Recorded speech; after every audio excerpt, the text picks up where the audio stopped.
जय हिंद साथियों, welcome to self study classes with Sumit Jain YouTube channel में आप सभी का स्वागत है। दोस्तों आज हम पढ़ने वाले हिंदी पेडागोजी। हिंदी पेडागोजी में लगभग हम 145 प्रश्नों पर आज की वीडियो में चर्चा करेंगे और ये पूरा का पूरा वीडियो आपके लिए बहुत ही महत्वपूर्ण है। आप CTET एग्जाम की तैयारी कर रहे हैं या फिर वर्ग 3 की तैयारी कर रहे हैं या रीट की किसी भी एग्जाम की तैयारी कर रहे हैं, तब आपके एग्जाम में पेडागोजी जरूर पूछी जाएगी जो हिंदी से संबंधित है। तो सभी लोग उत्तर बताना है, मोस्ट इंपॉर्टेंट है। अगर आपने पढ़ा है तो उत्तर जरूर बताना है। और साथियों टेलीग्राम ग्रुप से जुड़ जाना। टेलीग्राम ग्रुप से जुड़ने के लिए आपको टेलीग्राम ऐप डाउनलोड करना है, फिर उसमें सर्च करना है IAS स्टडी ट्रैक, ठीक है, और ज्वाइन हो जाना है। भाषा विकास के लिए आवश्यक है, तो क्या आवश्यक है? हमारे सामने 4 विकल्प है। पहला है सामाजिक संपर्क, लिपि का ज्ञान, विद्यालय में पढ़ना, या फिर इनमें से कोई नहीं। तब 4 विकल्प में से एक का उत्तर आपको बताना है।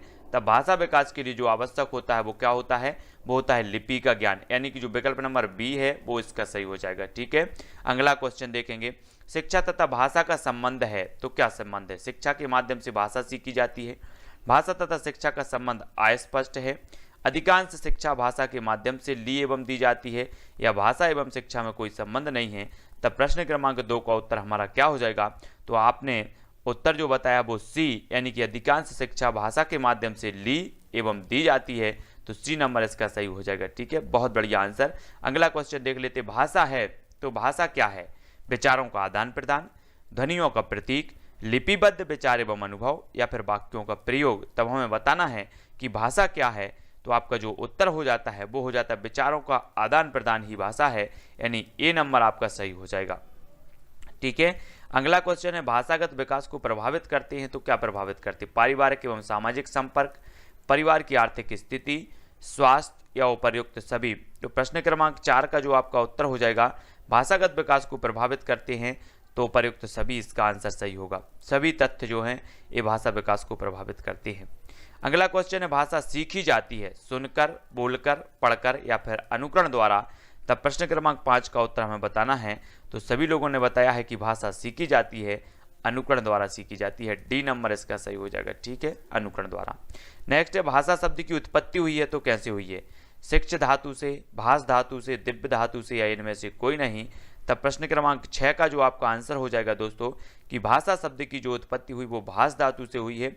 JMP टेट वर्ग 1 में क्वेश्चन पूछा गया था भाष धातु से। व्यापम ने भस कर दिया था, भस से माना था, भस से। तो ये जो भाष धातु से हुई है, याद रख लेना। हिंदी भाषा किस लिपि से संबंधित है? प्रश्न क्रमांक 7 का उत्तर बताना है। तब सभी को पता है हिंदी भाषा देवनागरी लिपि, यानी जो विकल्प नंबर बी है वो इसका सही हो जाएगा, ठीक है, बहुत बढ़िया। हिंदी भाषा का जन्म हुआ है तो किससे हुआ है? लौकिक संस्कृत से, मागधी से, वैदिक संस्कृत से, या पाली प्राकृत से। तब सभी लोगों ने प्रश्न क्रमांक 8 का जो उत्तर बताया है वो क्या बताया है? वो बताया है पाली संस्कृत से जो है हिंदी भाषा का जन्म हुआ है, यानी विकल्प नंबर जो डी है वो इसका सही हो जाएगा। पाली प्राकृत से हुआ है, तो डी नंबर विकल्प अनुसार डी नंबर इसका सही हो जाएगा, ठीक है, बहुत बढ़िया। देवभाषा कौन सी है? तो देवभाषा बताना है। तो देवभाषा 4 विकल्प है, संस्कृत, हिंदी, पाली, इनमें से कोई नहीं। तब देवभाषा का आपका सही उत्तर हो जाएगा कि संस्कृत देवभाषा कहलाती है। ए नंबर आपका सही होगा। नेक्स्ट है, सर्वप्रथम भाषा का प्रयोग किस रूप में हुआ? सांकेतिक, मौखिक, लिखित, या फिर ये सभी। तब आपको बताना है कि सर्वप्रथम किस रूप में हुआ। तब सभी को पता है कि सर्वप्रथम जो भाषा का प्रयोग हुआ वो सांकेतिक रूप है, यानी जो विकल्प नंबर ए है वो इसका सही हो जाएगा, है ना। संप्रेषण कहलाता है, तो क्या कहलाता है? भाव एवं विचारों को दूसरे तक पहुंचाना, भाव एवं विचारों को ग्रहण करना, भाव एवं विचारों का आदान प्रदान करना, या इनमें से कोई नहीं। तो संप्रेषण हमें बताना है। प्रश्न क्रमांक 11 का उत्तर क्या हो जाएगा? तब सभी लोगों ने बताया है कि भावों एवं विचारों को आदान प्रदान करना, ठीक है। अगर आपसे बनता है तो कमेंट में जरूर लिखा करें, संप्रेषण कहलाता है भावों एवं विचारों को आदान प्रदान करना। अगला प्रश्न है, भावों एवं संवेगों की भाषा है तो क्या है? रचनात्मक, भावात्मक, क्रियात्मक, या लिपिकीय। तो भावों एवं संवेगों की हमें भाषा बताना है। प्रश्न क्रमांक 24 का उत्तर क्या हो जाएगा? सभी को उत्तर बताना है। तब सभी का जो आंसर आया है कि भावों एवं संवेगों की भाषा भावात्मक होती है, यानी जो विकल्प नंबर बी है वो आपका सही हो जाएगा। अगला क्वेश्चन है दोस्तों, भाषा की शिक्षा के अंतर्गत सुनने का अर्थ है तो क्या है? भाषा की शिक्षा के अंतर्गत सुनने का अर्थ क्या है ना? ध्वनि संकेतों का श्रवण, केवल ध्वनि संकेतों का श्रवण, या बोधपूर्वक श्रवण, या ध्यानपूर्वक श्रवण। तब 25 का सभी लोगों को आंसर बताना है। सभी लोगों ने जो आंसर बताया है वो बताया है सी, यानी कि बोधपूर्वक श्रवण, ये जो है भाषा की शिक्षा के अंतर्गत सुनने का अर्थ हो जाएगा। विकल्प नंबर सी इसका सही होगा। अगला क्वेश्चन देख लेते हैं। अगला जो क्वेश्चन है कि मनुष्य को अपने दैनिक जीवन में सबसे अधिक क्रिया करनी पड़ती है, तो आपको बताना है सुनने की, पढ़ने की, लिखने की या बोलने की। तो 26 का आंसर सभी को बताना है। सभी को कौशल पता है, भाषा के कौशल होते हैं ये सुनना, पढ़ना, बोलना, लिखना। अब आपको बताना है कि सबसे अधिक जो क्रिया होती है वो कौन सी करनी पड़ती है। तब 26 का आपका आंसर हो जाएगा क्या, सुनने की करनी पड़ती है, यानी जो विकल्प नंबर ए है वो इसका सही हो जाएगा। बाल मनोविकास का प्रधान साधन है तो क्या है। 27 का आंसर हमें बताना है बाल मनोविकास का प्रधान साधन कौन सा है। सभी लोग उत्तर बताएंगे। सभी लोगों का जो आंसर आया है वो क्या आया है, वो आया है बाल मनोविज्ञान का जो है बाल मनोविकास का प्रधान साधन है मातृभाषा की शिक्षा, यानी जो विकल्प नंबर बी है वो इसका सही हो जाएगा। बहुत बढ़िया आंसर। बालक के संवेगों, स्थायी भावों का मातृभाषा से कैसा संबंध है। 28 का आंसर हमें बताना है घनिष्ठ, सामान्य, अच्छा या इनमें से कोई नहीं। तब 28 का सभी लोगों का जो आंसर है वो है घनिष्ठ। बालक के संवेगों, स्थायी भावों का मातृभाषा से संबंध होता है तो घनिष्ठ होता है। अगला क्वेश्चन है बालकों का बौद्धिक, नैतिक एवं सांस्कृतिक विकास निर्भर करता है तो काय पर निर्भर करता है। खेल क्षमता पर, भाषा क्षमता पर, अध्ययन क्षमता पर या इनमें से कोई नहीं। तब 29 का सभी लोगों को उत्तर बताना है। उत्तर हो जाएगा भाषा क्षमता पर, यानी जो विकल्प नंबर बी है वो इसका सही हो जाएगा, है ना। बालकों का बौद्धिक, नैतिक एवं सांस्कृतिक विकास निर्भर करता है तो भाषा क्षमता पर निर्भर करता है। वर्णमाला है तो क्या है, सभी को बताना है वर्णों का समूह, शब्दों का समूह, वाक्यों का समूह या फिर ए सभी। तो प्रश्न क्रमांक 30 का उत्तर सभी लोगों को बताना है। तब आपका विकल्प जो ए है वो इसका सही हो जाएगा। वर्णमाला जो है ये वर्णों का समूह कहलाती है, ये नंबर इसका सही हो जाएगा। शब्द भंडार द्योतक हैं तो किस चीज के द्योतक हैं। भाषा विकास का, शारीरिक विकास का, मानसिक विकास का या फिर इनमें से कोई नहीं। तब आपको उत्तर बताना है। प्रश्न क्रमांक 31 का उत्तर सभी लोग उत्तर बताएंगे। उत्तर जो आपका हो जाएगा दोस्तों वो क्या होगा, 4 विकल्प हैं और 4 में से एक का चयन हमें करना है। तो सभी लोगों ने बताया है भाषा विकास का। शब्द भंडार द्योतक होता है भाषा विकास का। बहुत बढ़िया। अगला क्वेश्चन है मौखिक भाषा की अंतिम इकाई क्या है। मौखिक भाषा की अंतिम इकाई बताना है 32 का वर्ण, ध्वनि, वचन या फिर ए सभी। तो सभी लोग उत्तर बताएंगे। उत्तर क्या हो जाएगा, मौखिक भाषा की अंतिम इकाई क्या होती है। तब सभी लोगों ने जो उत्तर बताया है 32 का वो बताया है बी, कि मौखिक भाषा की जो लघुत्तम इकाई होती है वो होती है ध्वनि, यानी बी नंबर इसका सही हो जाएगा। हिंदी भाषा में वर्णों को कितने भागों में बांटा गया है, जल्दी से बताना है 1, 2, 3 या फिर 4। तो 33 का आंसर सभी ने बताया है कि हिंदी भाषा को स्वर और व्यंजनों में बांटा गया है, भाषा में वर्णों को, है ना, यानी कि 2 इसका सही हो जाएगा। उपभाषा किसी भाषा का कौन सा रूप है। 34 का आंसर सभी लोग बताएंगे। उपभाषा किसी भाषा का कौन सा रूप है, स्थानीय रूप, सूक्ष्म रूप, बृहद रूप या इनमें से कोई नहीं। तो 34 का सभी लोगों को आंसर बताना है। सभी लोगों ने जो आंसर बताया है 34 का वो बताया है स्थानीय रूप। उपभाषा किसी भाषा का कौन सा रूप है तो वो स्थानीय, यानी विकल्प नंबर ए इसका सही हो जाएगा। ठीक है, बहुत बढ़िया। निम्नलिखित में से कौन सी हिंदी की उपभाषा है, तब आपको बताना है बिहारी हिंदी, पूर्वी हिंदी, स्थानीय राजस्थानी हिंदी या ये सभी। 35 का सभी लोग आंसर बताएंगे कौन सी हिंदी की उपभाषा है। तो सभी का आंसर फटाफट से आनी चाहिए। तब आपका उत्तर होता है ये सभी। बिहारी हिंदी भी, राजस्थानी हिंदी भी और पूर्वी हिंदी, ये सभी हिंदी भाषा की उपभाषाएं मानी जाती हैं। तब अगला क्वेश्चन है दोस्तों, उपभाषा में कितने प्रकार की बोलियां सम्मिलित होती हैं, 1, अनेक, 2 या इनमें से कोई नहीं। तब 36 का आंसर सभी लोगों को बताना है। सभी लोग जो आंसर बता रहे हैं वो क्या बता रहे हैं, वो बता रहे हैं अनेक। उपभाषा में कितने प्रकार की बोलियां सम्मिलित हैं, तो अनेक बोलियां सम्मिलित हैं। 36 का बी आंसर आपका सही हो जाएगा। अगला क्वेश्चन देखेंगे दोस्तों, सीखने के प्रमुख नियमों का प्रतिपादन किसने किया। 51 का उत्तर आपको बताना है। सभी लोग उत्तर बताएंगे। सीखने के प्रमुख नियमों का जो प्रतिपादन किया है वो किसने किया है, तब आपका उत्तर क्या हो जाएगा, जल्दी से सभी लोग उत्तर बताएंगे। तब सभी ने उत्तर बताया है थांडाइक महोदय ने सीखने के नियमों का प्रतिपादन किया है ना। बहुत बढ़िया, ए नंबर इसका सही होगा। नवीन अनुबंधन सिद्धांत के प्रवर्तक कौन है, बताना है आपको। नवीन अनुबंधन सिद्धांत के प्रवर्तक, तो उत्तर क्या होगा, स्किनर, कोहलर, पावलोव या टर्मन। तब 52 का सभी लोगों ने जो उत्तर बताया वो बताया है कि नवीन अनुबंधन सिद्धांत के प्रवर्तक हैं स्किनर, यानी विकल्प नंबर जो ए है वो इसका सही हो जाएगा। अनुकरण का सिद्धांत किसने दिया है? वुडवर्थ ने, स्किनर ने, हिलगार्ड या फिर वाटसन ने? तब 53 का सभी लोगों को उत्तर बताना है। फटाफट से सभी लोग उत्तर बताएंगे।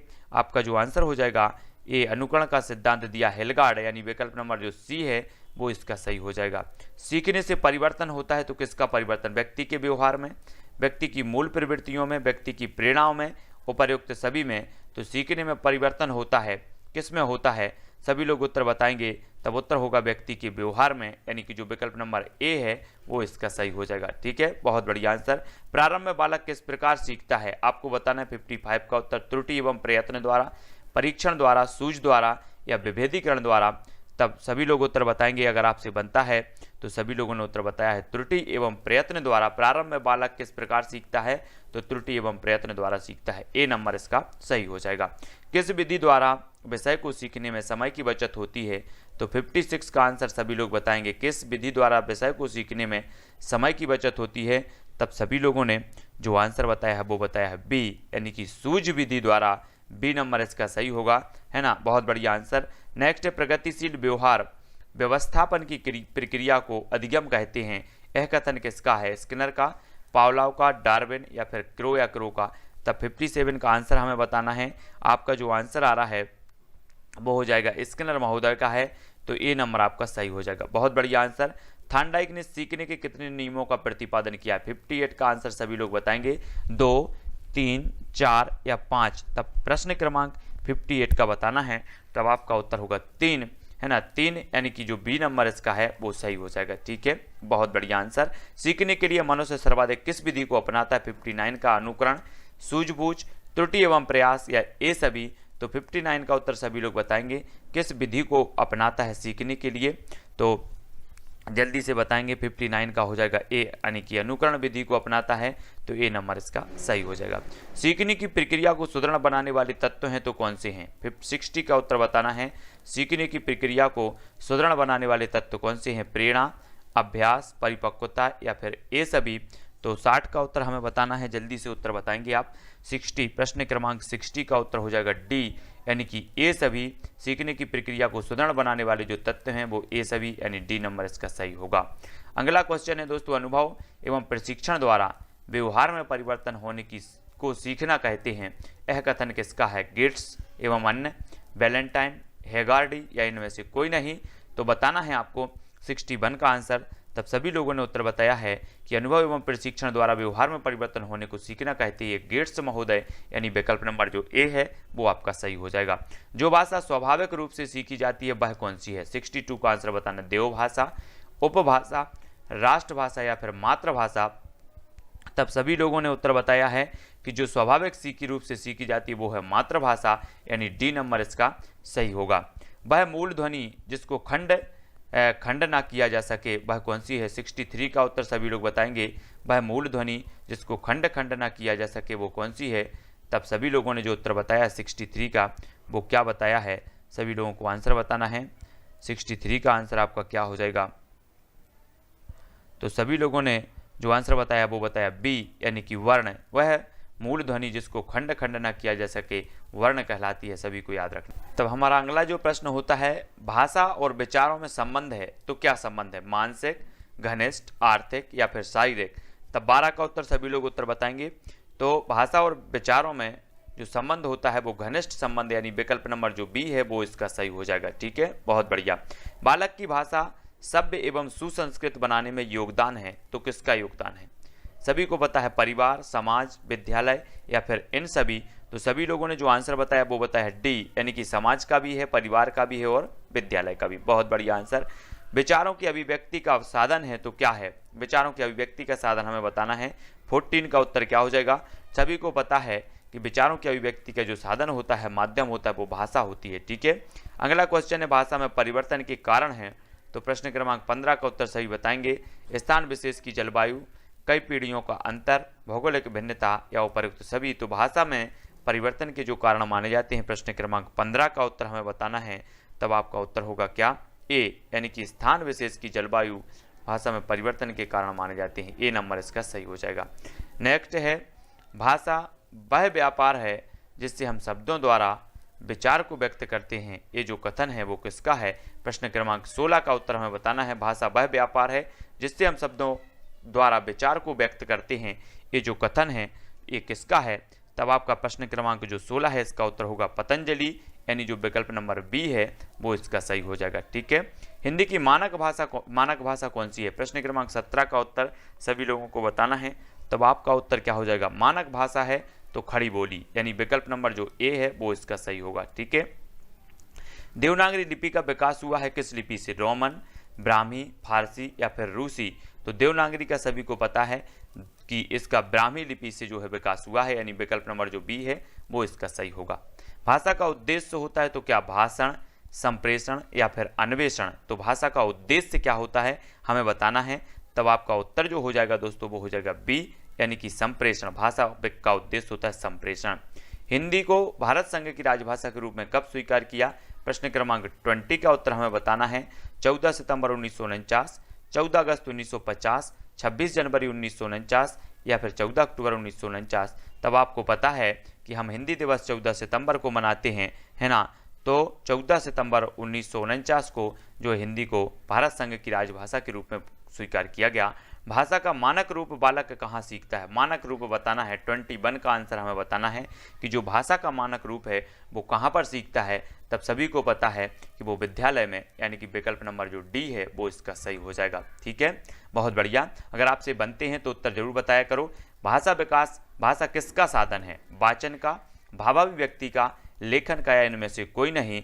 तब प्रश्न क्रमांक अपना 22 का उत्तर होगा भावाभिव्यक्ति का साधन माना जाता है, बी नंबर इसका सही हो जाएगा। मनुष्य के मानसिक विकास के लिए मातृभाषा उतनी ही आवश्यक है जितना कि बच्चे के शारीरिक विकास के लिए माँ का दूध, यह कथन किसका है? तो 23 का सभी लोगों को आंसर बताना है। तब ये हो जाएगा कथन महात्मा गांधी, यानी जो विकल्प नंबर ए है वो इसका सही हो जाएगा। ठीक है, बहुत बढ़िया आंसर। अगला क्वेश्चन देख लेते हैं। रचना की दृष्टि से जो है भाषा की सबसे छोटी इकाई होती है तो क्या होती है? वर्ण, शब्द, वाक्य या फिर शब्द भंडार? तो रचना की दृष्टि से भाषा की सबसे छोटी इकाई क्या होती है सभी को बताना है। तब सभी लोगों का जो उत्तर आ रहा है वो आ रहा है ए, यानी कि रचना की दृष्टि से वर्ण होती है। और अगर आपसे पूछा जाए कि अर्थ की दृष्टि से, तो अर्थ की दृष्टि से शब्द होती है सबसे छोटी। तो याद रख लेना, लिपि है तो क्या है?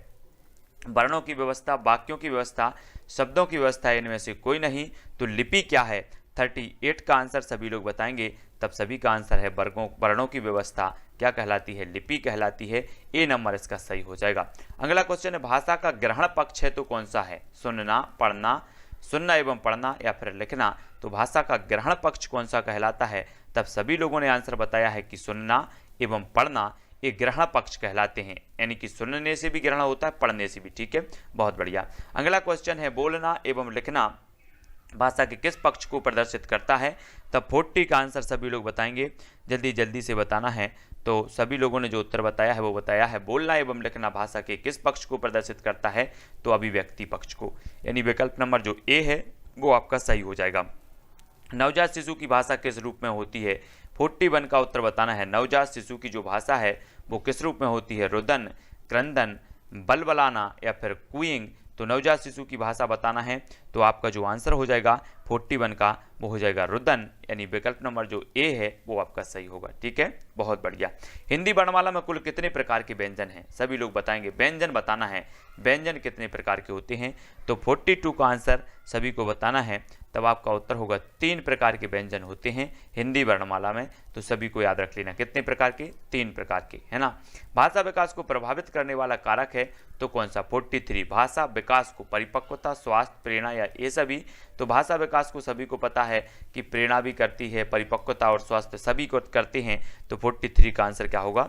डी हो जाएगा। ठीक है, निम्न में से कौन सा वाणी विकार है? वाणी विकार बताना है। तुतलाना, हकलाना, अस्पष्ट उच्चारण या फिर ये सभी? तो सभी लोगों को पता है कि तुतलाना भी है, अस्पष्ट उच्चारण भी है, यानी डी नंबर जो है वो इसका सही हो जाएगा। ठीक है, प्रत्येक भाषा में वाणी ध्वनियाँ होती हैं। वाणी ध्वनियाँ होती हैं 2 प्रकार की, सीमित संख्या में, असंख्य प्रकार की या केवल संयुक्त? तो 45 का आंसर सभी लोगों ने जो बताया है दोस्तों वो क्या बताया? वो बताया ए, यानी कि 2 प्रकार की होती है। प्रत्येक भाषा में वाणी ध्वनियाँ होती हैं 2 प्रकार की। तो ये नंबर इसका सही होगा। अगला क्वेश्चन है, लिखना, पढ़ना, संकेतों का प्रयोग निम्न में से किसके अंतर्गत आता है? जल्दी से बताओ। 46 का आंसर आपको बताना है। तो सभी लोग इसका उत्तर बताएंगे। इसका उत्तर होगा वाणी। वाणी के अंतर्गत आता है। बी नंबर इसका सही हो जाएगा। ठीक है, बहुत बढ़िया आंसर सभी लोगों ने बताया है ना। लिखना पढ़ना संकेतों का प्रयोग निम्न में से किसके अंतर्गत आता है? तो वाणी के अंतर्गत आता है। तब हमें उत्तर बताना है शिशु में क्रंदन कब होता है? क्रंदन बताना है, जल्दी से बताएंगे। उत्तर क्या होगा? तो प्रश्न क्रमांक 47 का उत्तर हमें बताना है। सभी लोग बताएंगे कि शिशु में क्रंदन कब प्रारंभ होता है? तो जन्म से 6 सप्ताह तक के बाद आपको पता होगा कि क्रंदन प्रारंभ होता है। तो ये ए नंबर इसका सही हो जाएगा। ठीक है, सभी लोगों को लिखना है। तो अगला क्वेश्चन है मनोवैज्ञानिक दृष्टि से शिक्षा की सार्वभौमिक प्रक्रिया है तो कौन सी है? 48 का सभी लोग उत्तर बताएंगे। 48 का जो उत्तर हो जाएगा वो क्या होगा? तो मनोवैज्ञानिक दृष्टि से शिक्षा की सार्वभौमिक जो प्रक्रिया है वो कौन सी है? अधिगम, यानी विकल्प नंबर जो ए है वो आपका सही हो जाएगा। मनुष्य की संस्कृति व सभ्यता का विकास होता है तो कैसे होता है? पाठन क्रिया द्वारा, लेखन क्रिया द्वारा, भाषा द्वारा, इनमें से कोई नहीं। तब सभी लोगों ने उत्तर बताया है 49 का सी, यानी कि भाषा द्वारा होता है संस्कृति व सभ्यता का विकास। बहुत बढ़िया आंसर। नेक्स्ट है बालकों को इस योग्य बनाना है कि वे नवीन ज्ञान कौशल को भली भांति सीख सकें, किस शिक्षण पद्धति के द्वारा होता है? तो 50 का उत्तर सभी लोगों को बताना है। सभी लोग जल्दी जल्दी से बताएंगे। 50 प्रश्न क्रमांक 50 का उत्तर बताना है। तब आपका जो 50 का उत्तर हो जाएगा वो क्या होगा? सी, यानी कि अधिगम शिक्षण प्रणाली द्वारा होता है। सी नंबर इसका सही हो जाएगा। ठीक है, बहुत बढ़िया आंसर। अगला क्वेश्चन देख लेते हैं। भाषा शिक्षण का सामान्य उद्देश्य क्या है? तो 64 का सभी लोगों को उत्तर पता है कि क्या हो जाएगा? वो हो जाएगा डी, यानी कि पढ़कर अर्थ ग्रहण कर सकें, बोलकर अपनी बात कह सकें, दूसरों की बात सुनकर समझ सकें। ये जो भाषा शिक्षण का सामान्य उद्देश्य माना जाता है। कक्षा में मौखिक कार्य के अंतर्गत कौन सी क्रिया कराई जा सकती है? तो मौखिक कार्य के अंतर्गत जो होती है वो 65 का, तब आपका आंसर होगा बालकों को अक्षर बोध कराना, विभिन्न अक्षरों की ध्वनियों का बोध, या बालकों की बलाघात का ज्ञान करना, जो है 4 नंबर इसका सही होगा। अधिगम की विशेषता है तो क्या है? 66 का आंसर आपका क्या हो जाएगा? तब आपका आंसर होगा परिवर्तनशीलता, सार्वभौमिकता और समायोजनशीलता, यानी जो विकल्प नंबर डी है वो इसका सही हो जाएगा। अगला क्वेश्चन है, अगला जो अपना क्वेश्चन हो जाएगा साथियों वो क्या है? क्रियात्मक अधिगम का उदाहरण है तो क्या है? सभी लोगों को बताना है। क्रियात्मक अधिगम को साइकिल चलाना सीखना, पढ़ना सीखना, हिसाब लगाना सीखना, या इनमें से कोई नहीं। तो 67 का जो आपका आंसर हो जाएगा वो क्या होगा? सभी लोग बताएंगे। उत्तर 67 का हो जाएगा ए, साइकिल चलाना तथा सीखना। ए इसका सही हो जाएगा। अब आपका सही होगा, यहाँ पर थोड़ा सा दिख नहीं रहा था। संज्ञानात्मक शिक्षण में किस प्रकार की क्रियाओं की प्रधानता होती है? संज्ञानात्मक शिक्षण में आपको बताना है शारीरिक, सामाजिक, मानसिक, या ए सभी। तब 68 का उत्तर सभी लोगों ने बताया है कि संज्ञानात्मक शिक्षण में जो होती है वो मानसिक, यानी कि सी नंबर इसका सही होगा। अगला क्वेश्चन है शिशु की प्रथम भाषा है तो क्या है? अंग्रेजी, मातृभाषा, राष्ट्रभाषा, या हिंदी। तब सभी को पता है मातृभाषा, यानी जो विकल्प नंबर बी है वो आपको याद रखना है। ठीक है। निरर्थक शब्द वे शब्द होते हैं जिनको लिखने से कोई अर्थ स्पष्ट नहीं होता, जिनको पढ़ने से कोई अर्थ नहीं निकलता, जिनको लिखने पढ़ने सुनने से कोई अर्थ नहीं प्रकट होता है, इनमें से कोई नहीं। तब 70 का उत्तर सभी लोगों को बताना है। अगर आपसे बनता है तो उत्तर जरूर बताएं। जिनको पढ़ने से कोई अर्थ नहीं निकलता वो निरर्थक शब्द, यानी विकल्प नंबर जो बी है वो आपका सही होगा। अगला क्वेश्चन है निम्नलिखित में से कौन भाषा शिक्षण के सिद्धांत में नहीं आता?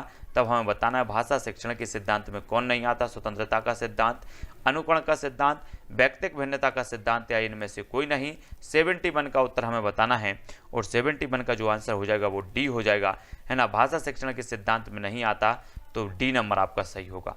ठीक है। अगला क्वेश्चन है ध्वनियों के विभेदीकरण के लिए कौन सा भाषा कौशल प्रयुक्त होता है? ध्वनियों के विभेदीकरण के लिए सुनना, पढ़ना, लिखना, या ये सभी। तब 72 का आंसर सभी लोग बताएंगे। उत्तर क्या हो जाएगा? मोस्ट इंपॉर्टेंट है, इसलिए सभी को बताना है। सभी लोगों ने जो उत्तर बताया वो बताया है सुनना, यानी विकल्प नंबर जो ए है वो इसका सही होगा। नेक्स्ट है वाचन प्रवीणता प्राप्त करने हेतु विद्यालय में कौन से क्रियाकलाप का आयोजन करना चाहिए? वाचन प्रवीणता प्राप्त करने के लिए भाषण, वाद विवाद, अंताक्षरी, या ये सभी।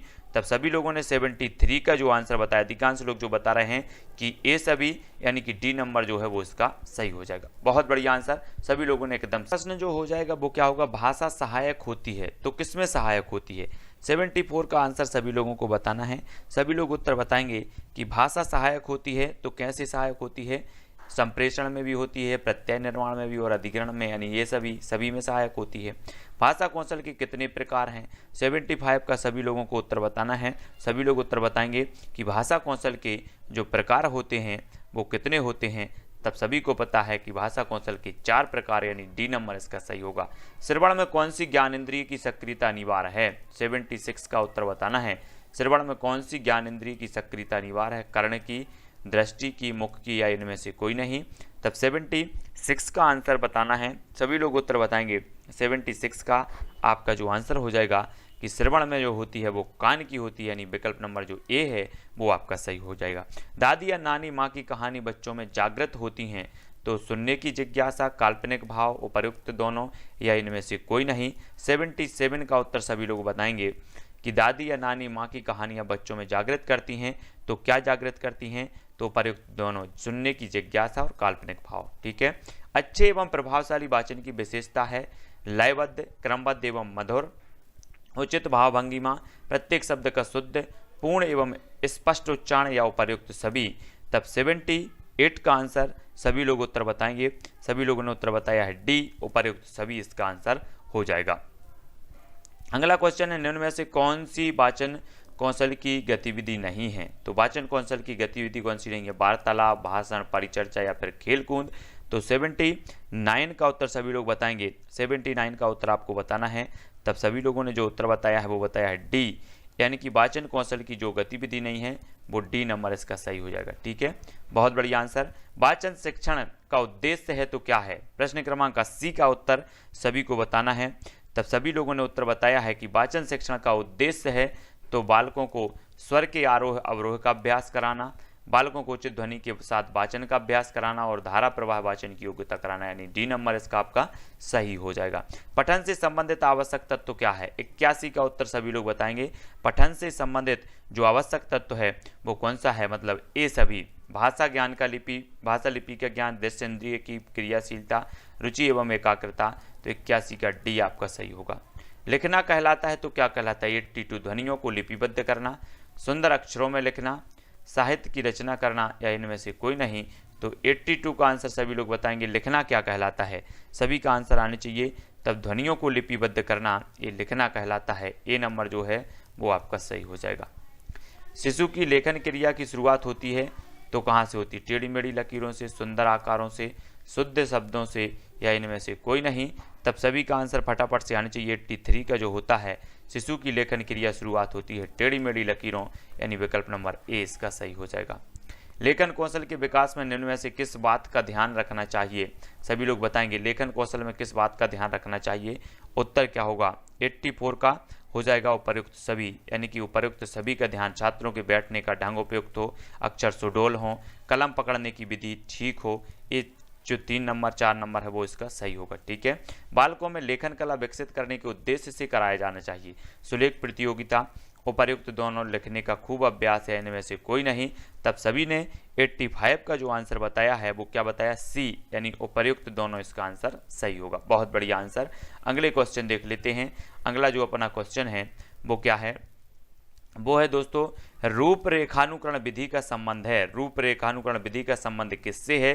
तब 86 का आंसर सभी को बताना है और इसका उत्तर होगा ए, यानी कि लेखन शिक्षण विधि से रूप रेखानुकरण विधि का संबंध होता है। ए नंबर इसका सही होगा। मॉन्टेसरी शिक्षण विधि में शरीर के किस अंग के प्रयोग पर बल दिया जाता है? मॉन्टेसरी शिक्षण विधि में तो किस अंग के प्रयोग पर बल दिया जाता है? केवल आंख पर, केवल हाथ पर, आंख, कान एवं हाथ पर, इनमें से कोई नहीं। तब 87 का आंसर आपका क्या होगा? हो जाएगा आंख, कान एवं हाथ पर, यानी सी नंबर आपका सही हो जाएगा। ठीक है, बहुत बढ़िया। शिक्षण सहायक सामग्री को कितने भागों में वर्गीकृत किया गया है? 88 का उत्तर बताना। शिक्षण सहायक सामग्री को आपको बताना है। तब अगर आपसे बनता है तो फटाक से उत्तर बताएं। शिक्षण सहायक सामग्री को 3 भागों में वर्गीकृत किया गया है। 3 आपको याद रख लेना है। 3 आपका सही होगा। संरचना, उपयोगिता एवं उपलब्धता की दृष्टि से सहायक सामग्री का विभाजन किया गया है तो बताना है 89 का। दृश्य सामग्री के रूप में, श्रव्य साधन के रूप में, दृश्य श्रव्य सामग्री के रूप में, या उपर्युक्त सभी। तब 89 का सभी लोगों ने जो उत्तर बताया वो बताया है डी, यानी उपर्युक्त सभी आपका बिल्कुल सही हो जाएगा। D number. ठीक है, बहुत बढ़िया। शिक्षण में सहायक सामग्री के प्रयोग से पाठ को बनाया जाता है रोचक, ग्रहणी, प्रभावशाली या फिर ये सभी, तब 90 का उत्तर क्या हो जाएगा? जल्दी से सभी लोग उत्तर बताएंगे। आपका उत्तर होगा डी, यानी कि ये सभी आपका सही हो जाएगा। ठीक है। हाँ, सुनने के लिए किस प्रकार की सहायक सामग्री उपयोगी है? तो श्रव्य सामग्री, दृश्य, श्रव्य दोनों, दृश्य सामग्री या इनमें से कोई नहीं। तब 91 का अधिकांश लोगों ने जो उत्तर बताया है वो श्रव्य सामग्री सही बताया। ए नंबर आपका सही हो जाएगा। नेक्स्ट है उत्तम शिक्षण की विशेषता है तो क्या है? 92 का उत्तर बताना है। 4 विकल्प भी हमारे सामने मौजूद हैं और 4 में से एक का चयन करना है। तब आपको पता होनी चाहिए उत्तम शिक्षण की विशेषता है छात्रों की समस्याओं के समाधान में शिक्षक का पूर्ण सहयोग होना, छात्र शिक्षक संबंध मधुर होने चाहिए, छात्र की क्रियाओं को यथोचित पुनर्बलन मिलना चाहिए। उपर्युक्त सभी आपका डी नंबर सही हो जाएगा।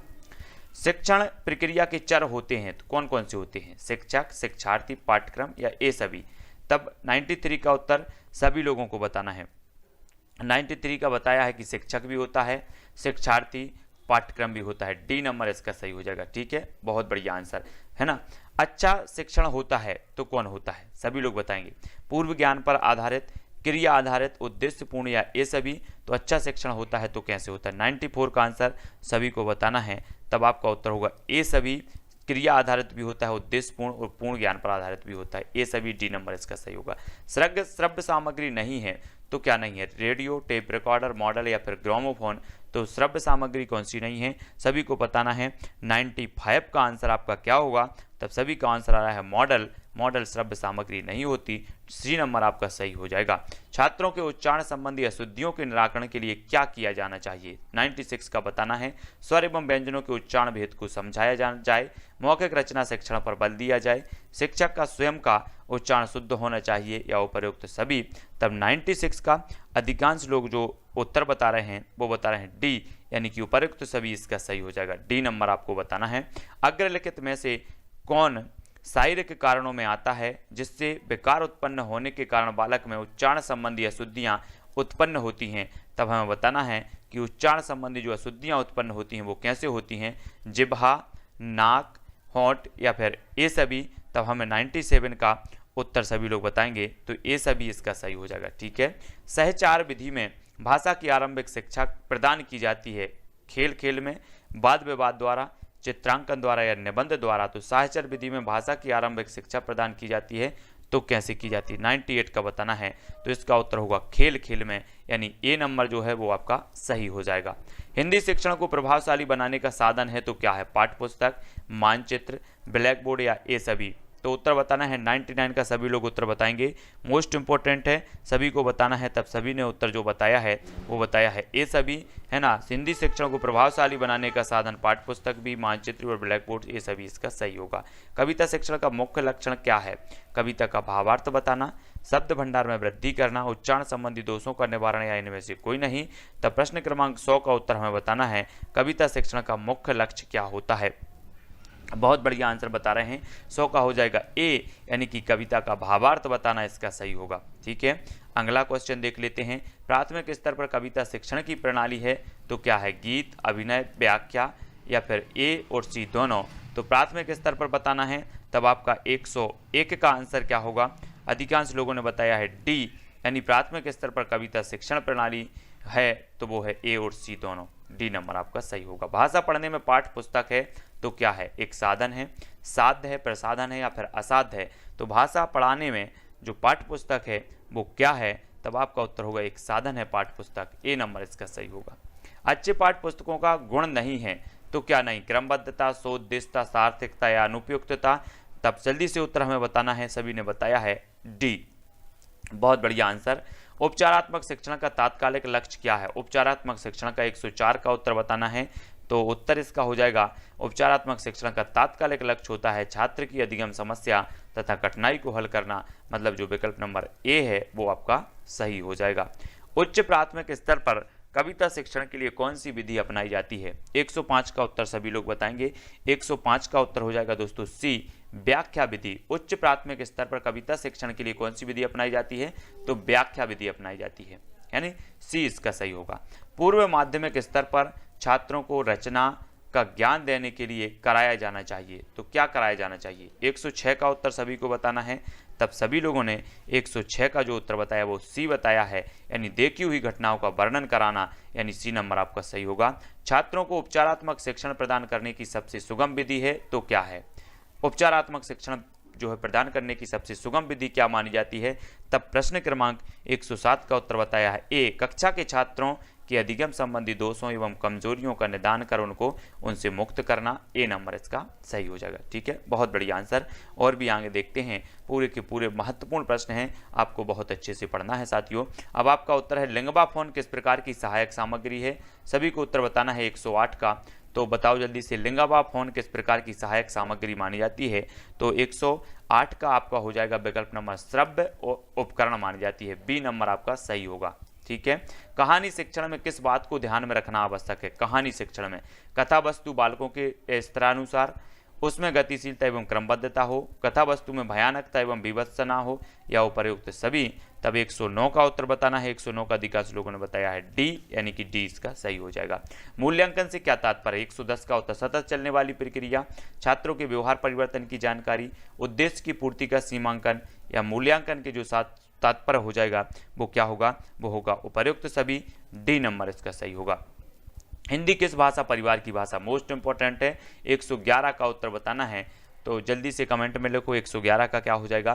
तो हिंदी जो भाषा परिवार की भाषा है वो भारोपीय परिवार की, ए नंबर इसका सही होगा। भारत में सर्वाधिक बोली जाने वाली भाषा कौन सी है? 112 का उत्तर सभी को बताना है, अवधी, बिहारी, हिंदी या फिर संस्कृत। तो 112 का सभी लोगों ने उत्तर बताया है कि भारत में सर्वाधिक बोली जाने वाली जो भाषा है वो है हिंदी, यानी कि सी नंबर आपका जो है वो सही हो जाएगा। वर्तमान में हिंदी का प्रचलित रूप है तो कौन सा है? वर्तमान में हिंदी का हमें प्रचलित रूप बताना है। प्रश्न क्रमांक 113 का उत्तर बताना है। तो सभी को पता है एक खड़ी बोली है, यानी ए नंबर इसका सही हो जाएगा। मानक भाषा भी इसे माना जाता है खड़ी बोली को। तब हिंदी खड़ी बोली के अपभ्रंश से विकसित हुई है, हमें बताना है। इस प्रकार से कई प्रश्न पूछे जाते हैं। 114 का जो आपका उत्तर हो जाएगा वो होगा सोर्स, यानी अपभ्रंश से खड़ी बोली जो है विकसित हुई है ना, याद रखना है। हिंदी की आदि जननी क्या है? 115 का उत्तर सभी लोग बताएंगे आदि जननी कौन सी भाषा है? तब सभी को पता है हिंदी की आदि जननी है संस्कृत, यानी कि सी नंबर आपका सही होगा। छात्रों को बोलना सीखने के लिए विद्यालय में निम्नलिखित क्रियाकलापों में से किसका प्रयोग नहीं किया जा सकता? तो वार्तालाप, प्रश्नोत्तरी, अंत्याक्षरी या फिर चिंतन विधि का तो किसका प्रयोग नहीं किया जा सकता? 116 का जो आंसर आप लोग बता रहे हैं वो बता रहे हैं चिंतन विधि का, यानी विकल्प नंबर जो डी है वो इसका राइट आंसर होगा। अगला क्वेश्चन, अध्यापक बोलते जाते हैं और छात्र सुनकर लिखते जाते हैं, इसे क्या कहते हैं? 117 का उत्तर बताना है श्रुति लिपि, सुलेख, देवनागरी लिपि या फिर वर्ण लिपि। तब 117 का आंसर आपका होगा कि अध्यापक बोलते जाते हैं और छात्र सुनकर लिखते जाते हैं, इसे जो कहा जाएगा वो कहा जाएगा श्रुत लिपि, यानी विकल्प नंबर जो ए है वो आपका सही होगा। किस परीक्षा में पक्षपात का कोई स्थान नहीं होता? 118 का सभी लोग उत्तर बताएंगे। पक्षपात का कोई स्थान नहीं होता वैधता में, वस्तुनिष्ठता में, निबंधात्मक में या फिर ये सभी।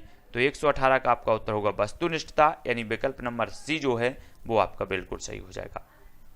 अगला क्वेश्चन है, कौन सी परीक्षा अच्छे और कमजोर बालकों में भेद स्थापित करने में सक्षम है? तो निबंधात्मक, वस्तुनिष्ठ, मौखिक या फिर ये सभी। तो 119 का उत्तर बताना है। तो वस्तुनिष्ठ जो परीक्षा होती है वो अच्छे और कमजोर बालकों में भेद स्थापित करने में सक्षम है, यानी जो विकल्प नंबर बी है वो आपका सही होगा। कहानियों के माध्यम से बालकों के ज्ञान को परिवर्तित एवं परिमार्जित करने का मुख्य उत्तरदायित्व किसका है? तो 120 का उत्तर हमें बताना है मुख्य जो उत्तरदायित्व है वो किसका है? माता पिता का, अध्यापक का, दादी नानी का या फिर मित्रों का। तो 120 का जो आपका उत्तर होगा वो होगा अध्यापक का, यानी बी नंबर जो है वो इसका सही हो जाएगा। ठीक है, बहुत बढ़िया आंसर 120 का। अब अगला हम क्वेश्चन देख लेते हैं। कहानी बच्चों को बहुत पसंद है, कहानी शिक्षण में एक अध्यापक को किस उद्देश्य पर विशेष बल नहीं देना चाहिए? तो किस पर नहीं देनी चाहिए? कहानी द्वारा बालक जीवन की सुंदरता के दर्शन होते हैं, कहानी ही एक सबसे अच्छा साधन है जो बालकों का मनोरंजन करती है, या कहानी द्वारा बालकों की कल्पना शक्ति तथा तर्क शक्ति का विकास किया जा सकता है, कहानी के द्वारा बालकों को भाषा का अच्छा ज्ञान कराया जा सकता है। तब 121 का अधिकांश लोगों ने उत्तर बताया बी, कि कहानियां ही एक सबसे अच्छा साधन है जो बालकों का मनोरंजन करती हैं, तो बी नंबर। भाषा संप्रेषण का माध्यम क्या है? 122 का उत्तर बताओ, सभी लोगों को उत्तर बताना है। भाषा संप्रेषण का माध्यम है, समाज में किसी भी भाषा के मौखिक रूप का महत्व सर्वाधिक होता है, निम्नलिखित में से कौन भाषा की मौखिक अभिव्यक्ति के प्रकारों में सम्मिलित नहीं है, तब उत्तर बताना है। 4 विकल्प हैं। प्रश्न क्रमांक 122 का उत्तर होगा कहानी लेखन, यानी जो विकल्प नंबर ए है वो आपका सही होगा। बोलना का संबंध है तो किससे है? 123 का उत्तर हमें बताना है। 123 का उत्तर होगा बोलना का संबंध भाषा के उच्चरित रूप एवं अभिव्यक्ति पक्ष से, विकल्प नंबर ए आपका सही होगा। अगला क्वेश्चन, यदि कक्षा में कविता का अध्यापन ठीक ढंग से हुआ है तो विद्यार्थी अवश्य कविता में रुचि लेंगे। अन्य साधनों के द्वारा भी रुचि उत्पन्न की जा सकती है। निम्नलिखित में से कौन सा साधन छात्रों में काव्य के प्रति रुचि उत्पन्न करने से संबंधित नहीं है?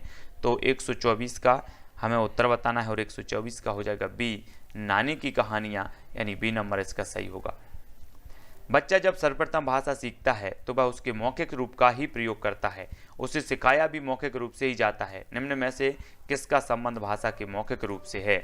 4 विकल्प हैं। भाषा के मौखिक रूप से हमें बताना है, तब 125 का आंसर आपका होगा ए, यानी कि वाचन और श्रवण, ए नंबर इसका सही होगा। लिखना सिखाते समय अध्यापक को किस बात को ध्यान में नहीं रखना चाहिए?